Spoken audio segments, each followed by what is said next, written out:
Yo, what's up? This is going to be a part 2 to the passive players guide, and this is basically just how to be aggressive players. I'm going to try to make this as quick as possible, but basically, when you're fighting an aggressive player compared to like a passive players are always trying to run from you, while aggressive players are also trying to run at you. So a lot of aggressive players, they just kind of run at you, and they're going for whatever attack they think is like the first one that's going to hit, basically. So like if I'm to the side, they're going to go for a side light. If I'm in the air, they're going to try to do an in-sig or something. They just kind of do attacks in your general direction. And so the best way to go about fighting an aggressive player is literally just to wait. You're in a situation where if you just wait, your opponent's going to attack you. You have a guaranteed knowledge that like your opponent's trying to run at you and attack you. So if they're going to run at you and attack you, all you have to do is wait outside their range and just react to anything they do and punish it. Like for example, if I have the bot set to like chosen, the bot's just going to run at me, and let me turn off this and this. Like the bot's just going to run at me. If I just back away, like you see how I just back away here? He's trying to wake up over and over again. I can just wait and just punish him every single time. Like any single time he tries to approach me, just as long as I'm waiting and I know he's going to attack me, just as long as I'm waiting, right? Any attack he goes for, I can punish. Like rush in, boom, he tries to go for attack, I back up. Boom, go for attack.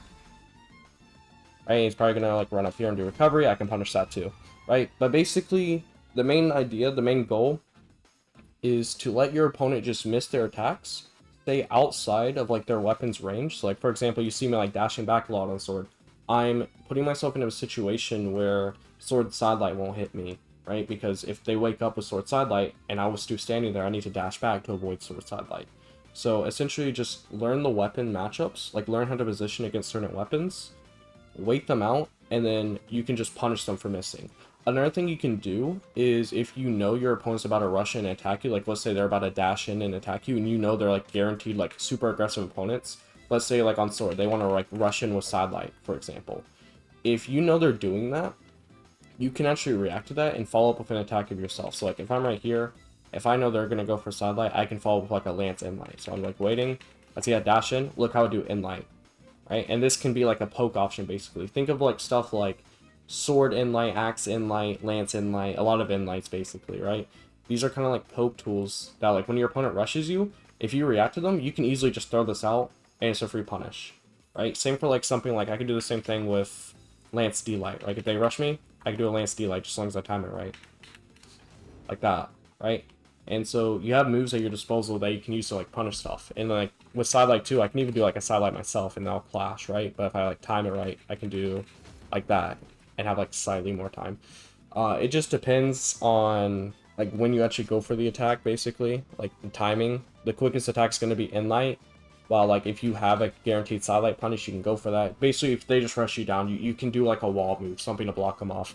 That's something we talked about with like the passive players, where like we use like our movement to bait in, we try to bait on an attack from them, right? Except for if you're an aggressive player, you're just rushing in and attacking. So we use that same logic and be like, okay, if we know they're going to rush in and attack us, we're going to follow up ourselves. So yeah, basically just to recap, stay outside of your opponent's like weapons range if they're super aggressive. That way when they go for attacks, you're not going to get hit and you can just set yourself up for a punish.